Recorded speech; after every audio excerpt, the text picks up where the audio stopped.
Chimamanda ikintu no mubwira ntago abakwiye kuzaraberekana kubene kujya bikora vrom ntago ari byiza pe kubera ko hari n'igihe usanga egashobora kubigira kugira ngo zirya mboga ziwe ziduge cyane cyane kuko hari bari kabigaga yidugirize views birashoboka yantu badandazamwe abandi baho kubera abandi urumva ntago abakwiye kubikora kujya mu gihe nimba bashaka kubahanura vy'ukuri atari kashaka kuduza views ziwe abakwiye kubashikira hage nawe usanga ari abigira bisaba abandi bakobwa ntari hanze Chimamanda akaba ari wacaje yo biza nawe imwagiriza ona sanga ari navyo no kuri vyiga muntu biragoye pe je mpanda yibona ko byinshi na byinshi kenshi arabesha Chimamanda kumengo ubuciyura kuri kuramuvuga nawe yaragusabye wakeye oyana je ndamubonera kuri Facebook abantu bose turi kwisi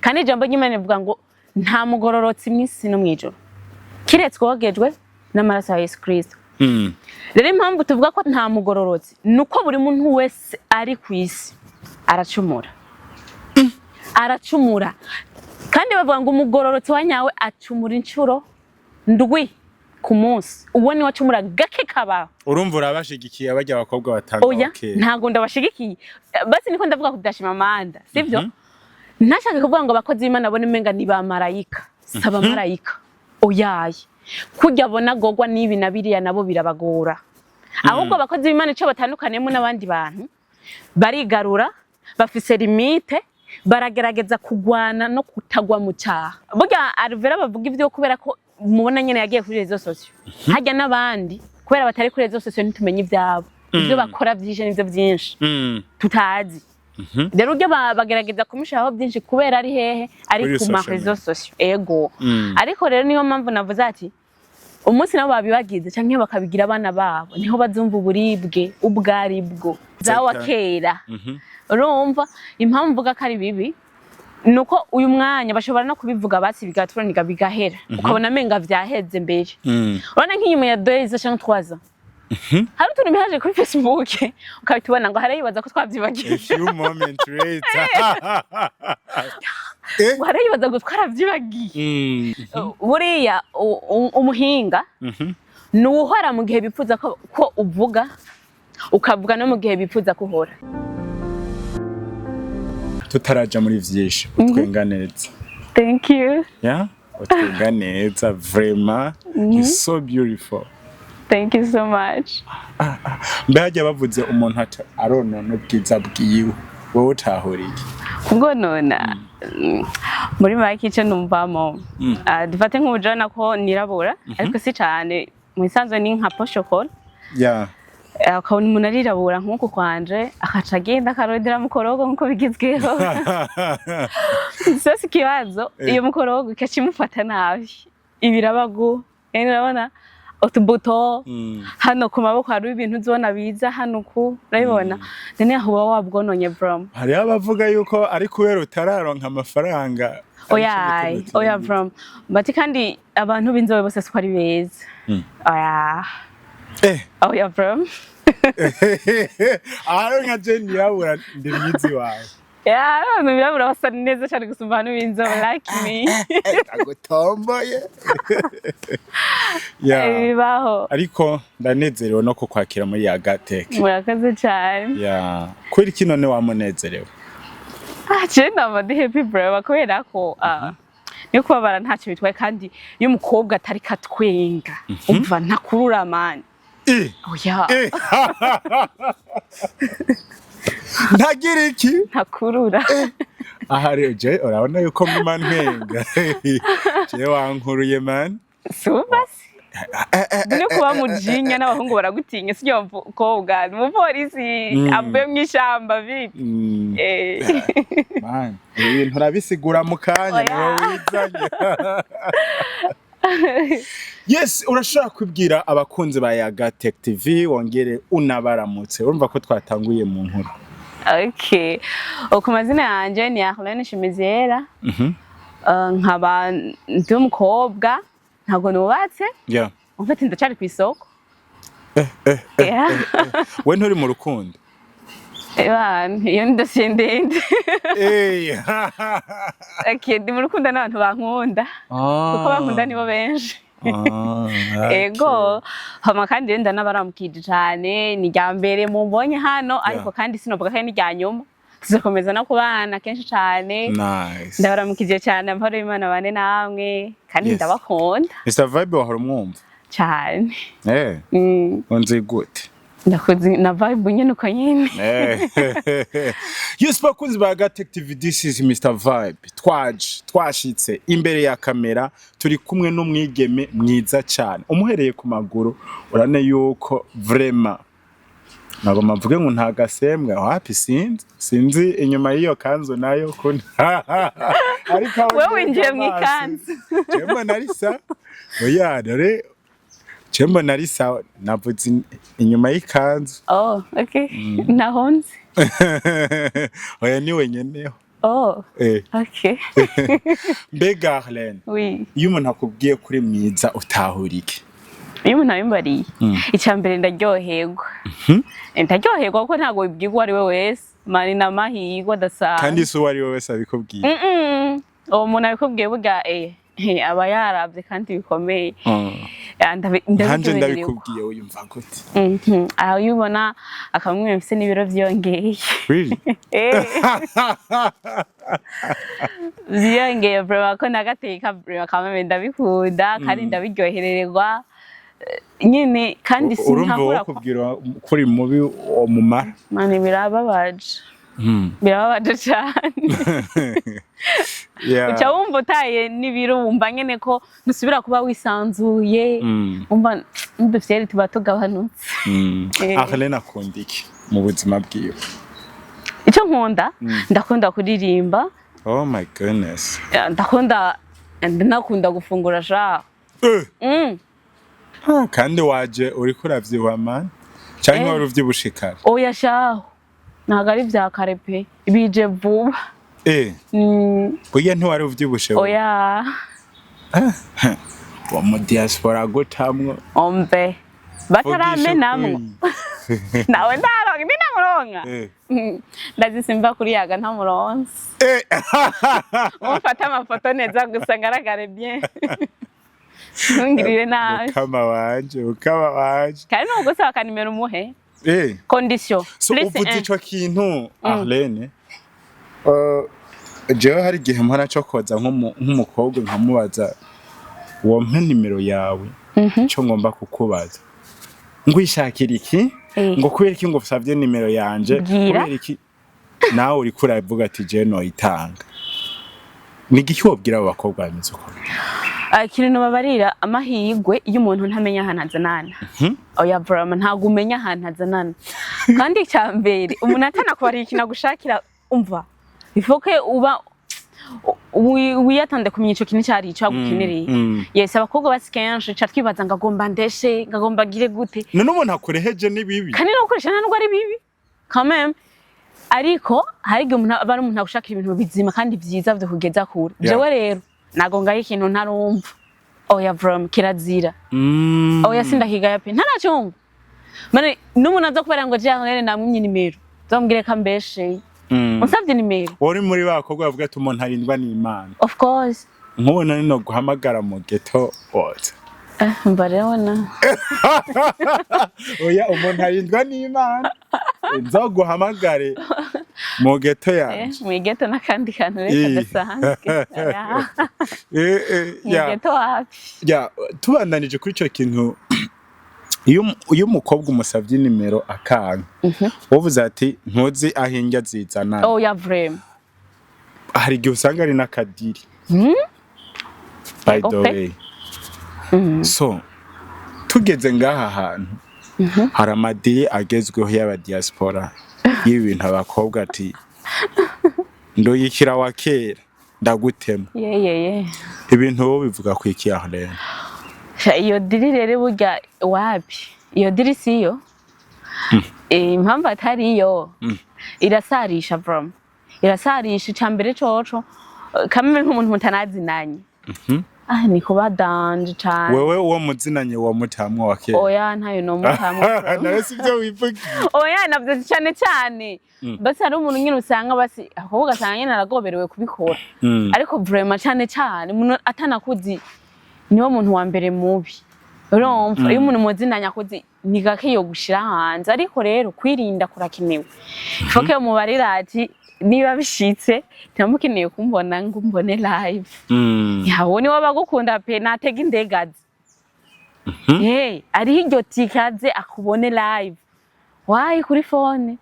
Niba shaka biriya nagende hariho abakina amapornography. Bakunda kwandika amaverse y'urukundo bavuga ati ukunda ntacu mwima. Nta nico wo muhisha. Rero we nawe byizanye. Ibyo birumvikana. Ariko kandi hariho n'ibintu ntago umwimye commentaire. Oya, umumara ati ngwino live. Ni bon. Ariko pana telefone zakozwe n'abana b'abantu. Hariho abantu hariya turungika ibintu baba bariko batubona babibona buri kintu cyose kibaho urungitse baba bariko bakibona. Niyo mpamvu bukwiye kumwigisha ico kintu. En fait ari umuntu intellectuel kandi agukunda vraiment. Aragutahura pe. Kandi agukunda vraiment gatega indege. Uwo muntu kwera umwuba. Arlene, nagutumye ko nk'umukozi w'Imana inyuma yo kubona indirimbo yawe. Ano majambo wibuke uri kuyavuga nk'umukozi w'Imana. Of course. Rimwe na rimwe na Chimamanda uramuzi arakunda kumasione yuko aba bakobwa bakunda gufatanwa wa kera. Ujya aratubangamira. So ngomba uvuge nk'umukozi w'Imana. Ibi bintu ku ruhande rw'uwawe. Bitanga ishusho yihe? Nimbi cyane kandi bikwicira kubo nakazoza. Kubera impamvu mvuga ko ari mbi. Kugira iki? Gutanga izo video namba ari video canke ifoto. Wakera bivuge neza. Za wakera. Urumva impamvu mvuga ko ari bibi. Nuko uyu mwanya bashobora no kubivuga basi bigaturaniga bigahera. Ukabona menga vyaheze mbere. Urana nk'inyuma ya 2 canke 3 ans. Hari utuntu bihaje kuri Facebook ukabitubona ngo harayibaza ko twavyibagiye. A few moments later. Urumva ko kandi. Wano yurumo.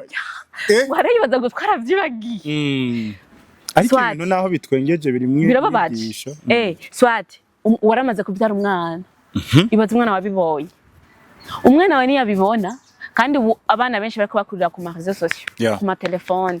Réseaux sociaux nizo bariko bakurirako aciye ayibona. Ubu ni mama wawe. Urumva ko kandi. Aho yekari mama wiwe. Aho washatse kushira ku ruhande ngo by'ubukozi bw'Imana, umuntu wese ivyo n'ibintu. Buri muntu wese bishobora kumubako, sivyo? Abonye ngo ni mama wiwe. Nawe ejo canke hirya ejo azovuga reka nigane bijya mama yagize. Yes. Urumva ko kandi. Burya kenshi abana kenshi ntibakunze gutora imico yabase kenshi kuko base kenshi ntibaba bari kumwe. Ahanini baba bari kumwe na mama babo. Ni nabo bizera gose. Cyane gusumba. Avuga ati ibintu na mama yakoze nanje no bikora. Yes. Urumva ushasanga umwana wawe nawe aragize gute aradukanye ico kintu. Kandi kuzugira uzobimukuremo. Azokumva gute? Azoca kubaza wewe nawe ko wabigize uwo cumwishura iki? Ibyo ni ibintu bivuga ati bikuzanira ingaruka kuri ubu no muri kazoza no kubaza gukomoka ko benshi. Uzosange biriko bigenda bikurikirana amaraso yawe. Abana ugasanga n'umwuzukuru wawe yaravyabuye arabikoze unabonye nyogura bigira birababaje kamwe. None rimwe na rimwe hariho abantu abakobwa baca baza bagira comment bavuga oya ivyo bintu Chimamanda wagize. None hajya Chimamanda akora ikosa kubagaragaza bajya abantu ruhande rwawe. Ku ruhande rwanje kubagaragaza rimwe na rimwe nagaba ari byiza pe. Impamvu atari byiza hari igihe umuntu akora ikintu atari uko umutima atari yo ngeso yiwe kameme. Atari ingeso ugasanga ari ukuntu umuntu agobererwa none ugasanga yatwawe na sentiment ikintu akagikora. Ariko umuntu ugasanga aho yicaye ari karagira gute yicuza. Bene uwo muntu mvuga ati yoshira hanze bari abantu niba yabashikiye bahanuwe bikanka asaye wakera ya mbere iya kabiri iya gatatu then uwo yabigize ni nk'umwuga muranavuga ngo hariho nimbuga ngo babigurisha ko sinzi niko ndavyumva uwo cyusanganyira ngo azigurisha kuri ivyo bintu. Ariko mugubona ni rimwe naho nyine ari karicuza arasaba imbabazi aragize gute vraiment umuntu ntabakwiye kumushira hajya hantu. Abakwiye ego vraiment bakwiye kumuhanura abonye ko impanuro yavyumvise akazirika abakwiye kumufuka kuko turabantu twese hariho ibihe tugeramwo tugatwara. Niyihe rero message waha Chimamanda? Jewe Chimamanda ikintu nomubwira ntago abakwiye kuzaraberekana kubene kujya bikora vuba ntago ari vyiza pe. Kubera ko hari n'igihe usanga gashobora kubigira kugira ngo zirya mboga ziwe ziduge cyane kuko hari bari kabigaga yidugirize views birashoboka yantu badandazamwe abandi baho kubera abandi urumva ntago bakwiye kubikora kujya mu gihe nimba bashaka kubahanura vy'ukuri atari kashaka kuduza views ziwe abakwiye kubashikira. Ariko Chimamanda uwakunda kuvuga ati jewe sinkeneye abantu bigira abakozi b'Imana bihisha mu bakozi b'Imana ari naco gituma ndabagaragaza. Jeki nombarira abantu bose turi kwisi kandi ijambo ry'Imana rivuga ngo nta mugororotsi mwisi no mwijoro kiretswe wogejwe n'amaraso ya Yesu Kristo. Rero impamvu tuvuga ko nta mugororotsi nuko buri muntu wese ari kwisi aracumura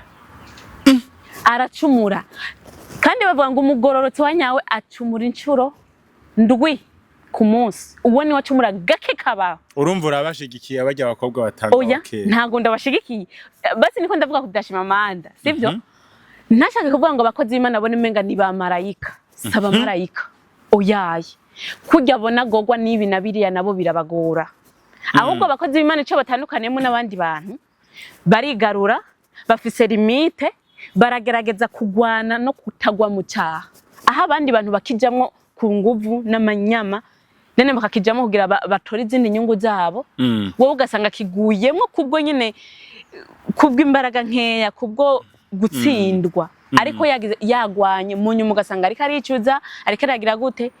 Rero sikuvuga ngo abakozi b'Imana nabera derere oya Bram ico ariko arihenda cane ariko muba mukwiye kubera akarorero abandi bantu batarakije. Of course ariko kandi Bibiliya tubarira ko karorero kacu keza kambere ari Yesu Kristo wenyene. Nawe niwo mukwiye kwigana na Bible abivuga. Niwo dukwiye kugenda kubera ko wowe uje kuraba kanaka uriya n'umuntu uja kumwigira ko nkande urya n'umuntu. Chimamanda rero nawe ntagomba ivyo bintu byo fake.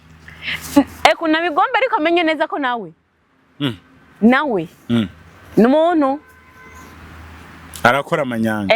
Niba adakora biriya tubona namba zokera nawe namba tazigira hage nawe usanga abigira bisaba abandi bakobwa ntari hanze. Chimamanda akaba ari wacaje yo biza nawe mwagiriza ona sanga ari navyo nukuri vyiga muntu biragoye pe je mpanda yibona ko byinshi na byinshi kenshi arabesha Chimamanda kumengo ubuciyura kuri kuramuvuga nawe yaragusabye wakeye oyana je ndamubonera kuri Facebook ivyo yandika gusa pe nta nibiganiro kwe rimwe na rimwe baravuga yuko ateza abantu ubwoba ati utampaye wakera nanje ndagukorerako biragenda uko hamwe vyogera kuri yo etape nkuko ukuraja ku mbuga cyane wamenyekanye natangana bigabsana yishima nk'ubu yo guteza ubwo bati utampaye nzokugaragaza wowe umva yuko kugaragaza nese ugaragaza ikinyina tacu no muhaye kugaragaza wo simpima ariko musigaye numva ngo hariho aka application yakoresha kamari kikovuge nimbari AI okay barakoresha kugira yakwambuye kwambura yobana nazo bikore ariko basi yako jano yimuha ko nyine nabigambiriye uriko bamusaba umbiriza hako no yimuha nabigambiriye yatuma akoresha ivyo nyine ashaka gukoresha ukamamara ariko imbere y'Imana je nzoba numva ko ntaco nakoze ariko kugambanirwa bisanzwe kuko vyama vyabaye mu buzima bisanzwe ariko ntavyo no muha niyo yombarira ati nyene ndanakwicanye geza wice tu. Yes, Chimamanda siwe yatuzanye nihe message wo muha rero ubwanyuma kugira dukrotire twinjire neza na neza mu vyatuza ubwanyuma ibintu akora rimwe ntagaba ari vyiza pe kubera mu buzima guhanwana ni vyiza no kugira ngo dufukafukane ni vyiza ashobora kuba ari kabigira kurya n'umugabo ariko aravyara abahungu abakobwa ntazi ivyo bazova mwejo. Umunsi nawe yabonye umwana wiwe bamushize harya azumva akantu.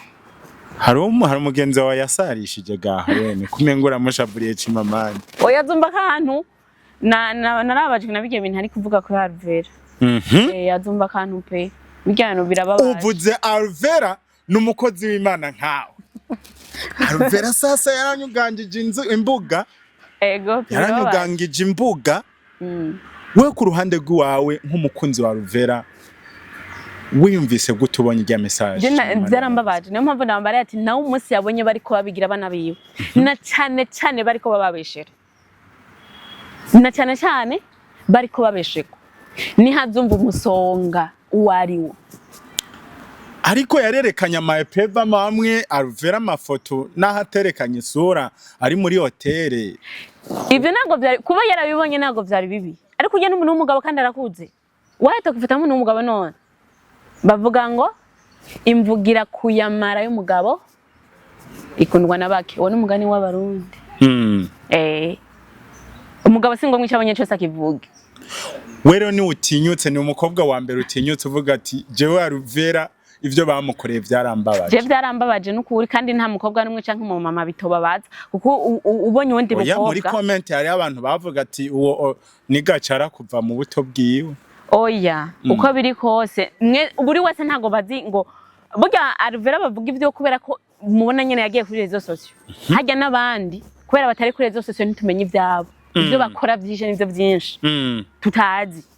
Rero ujye bagerageza kumushaho byinshi kubera ari hehe ari ku marezo sosio. Ego ariko rero niyo mpamvu navuze ati umunsi nabo babibagize canke bakabigira abana babo niho bazumva uburibwe ubwaribwo. Mugiki wobwira Alvera yihangane kandi akomere mwisi bitegerezwa kubaho kuko nta ukundwa na bose by the way. Oya kuko ntagara amafaranga. Hari abazo gukunda hari nabazo kwanga ko na Yesu baramwanse n'umwana w'Imana kandi bizwe ko ari umwana w'Imana. Hari abatamukunda aratamwemera. Na uri umuntu ntuze witege ngo abantu bose bagomba kunkunda. Abazo kuvuga byiza, abazo kuvuga bibi. Wewe baho ufise target yawe kandi ugomba gushikako. Utaravye hariya na hariya ukomeze uko. Direct. Wow. Ubona Alvera yavyitwayemwe neza canke yavyitwayemwe nabi? Yaravyitwayemwe neza. Ariko hari akandi nakandi kintu nashatse gucishamo katari keza. Burya bariko bakuvuga ikintu kibi nka kiriya. Fo kuba calme. Kuko ubaye calme nivyo biza kurusha. Nivyo byiza kuvuga amajambo menshi ku kintu bakuvuze kuzikari kibi ntagari byiza. Ifo kwimana kuvyimana kuko please ko bavuze ngo wisiguye biba bipfuye. Iyo wisiguye bagenda barobora twatujambo wavuga ugasanga akantu watirimutse ko bakaca bakagura ukundi kuntu kwabo. Ukaburi kurabongereza inguvu zo kuvuga. Rero iyo bakuvuze k'ikintu uzikatari ariko Arlene wishire mu kibanza ca Alvera we hajya wari guhora kurarya amajambo yose wavuze cyane gose. Cyane gose ukanambura niyo wambonye. Uje wipanze rero. Urinje muri entertainment uko ntiwashika kuri ya gateke aha no muri America no muri Arabia Saudite ariko arakura muri South Africa hose. Arlene uri kuraraba urinjiye muri entertainment. Urinjiye. Yes. Uriteguye guhangana na commentaire zari zose. Burya bo commentaire nabonye kuri rya ndirimbo yawe tugomba tuvuge ko bakuninahaza ngo big up sana. Ubu bagomba guhera ku mano umbe bankurikirane jaho aho nja hose. Wewe wari kwemanga bijya bavuze kuri Alvera ukagumuhoza. Nari guhora n'ukuri. Buriya umuhinga nuhora mu gihe bipfuza ko uvuga ukavuga no mu gihe bipfuza kuhora. Gasubiremo aho kana. Umuhinga nuvuga mu gihe yipfuza ko bipfuza kuhora ukongera ugahora mu gihe bipfuza kuvuga. Big up son. Correct. Uri umukobwa afite ubwenge by the way. Thank you. Umukobwa afite ubwenge nizere yuko Chimamanda umuhaye ivyiwe. Of course. Yes. Rero Alvera yihangane. Yihangane kandi akomere. Yeah.